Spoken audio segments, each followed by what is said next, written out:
But do you follow cricket closely right these days? I mean, yes and no. I mean, I love to watch a good game. I have to tell you, I'm not a big fan of the IPL, which is sounds insane.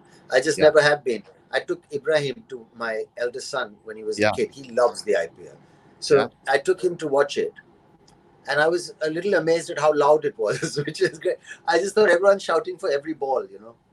yeah, It's like it doesn't end, which is fine, but it's just I wouldn't mind watching it with the volume off. Um, I'm sounding like a stick in the mud. But the IPL has never really been my. I don't like instant cricket, and I don't like, um, it to be too colorful, and I don't understand cheerleaders. I see what you're trying to do, and I think they've done really well. And yeah, thank God for the IPL yeah, because we make so much money that we can finally control cricket yeah, internationally, and we've kind of taken control away from, the old men at Lords and Melbourne and all that kind of thing, or Sydney.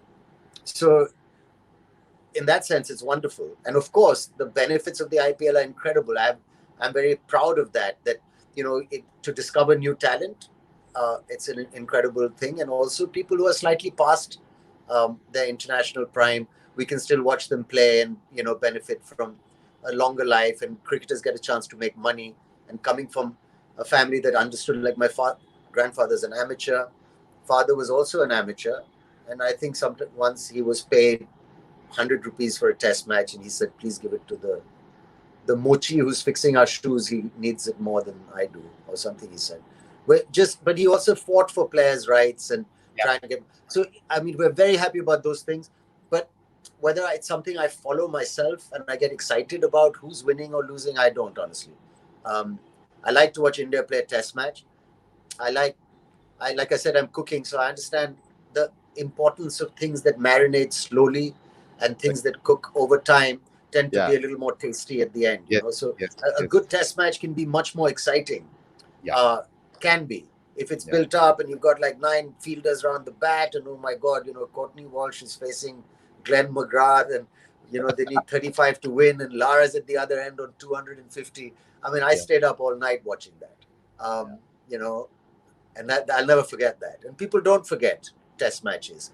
Somebody comes up to you and says, "I remember you took a catch in 1965 in Eden Gardens, with the sun in your eyes." They've told my dad. Whereas I think in instant cricket, you don't remember, yeah, what happened at the end of that. So there's those things. But I personally don't like even really one-day cricket.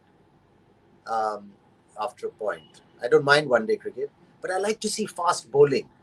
I like to see a fluent run up and a great delivery. Like, people all the way back from John Snow to, Andy Roberts to Jeff Thompson with my favorite bowler. I think all of us, Rohan Gavaskar, myself, people who were born to cricketers in that time.